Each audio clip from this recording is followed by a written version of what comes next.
যদি হয়ে থাকো তুমি এক আল্লাহর বান্দা, দাবি করো রাসূলের উম্মত, তবে জীবন চলার পথে রাসূলের পথ হতে ভিন্ন কেন হবে তোমারই পথ? দাবি করো রাসূলের উম্মত, দাবি করো রাসূলের উম্মত, তবে কেন পড়ো না খোদার কালাম? দেখা হলে হাই হ্যালো দাও না সালাম। আশিকে রাসূল তুমি মুখে নাই দাড়ি, সিনেমা হল যেন তোমার বাড়ি। নামাজ রোজা কেন ভালো লাগে না?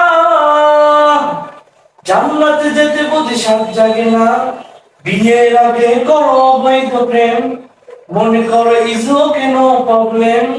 কি করে তাহলে তুমি পাবে না যা? কিভাবে পারি দিবে সেই সে পথ? আল্লাহর সাথে যদি করো দ্বিমত, রাসূলের সাথে যদি করো দ্বিমত।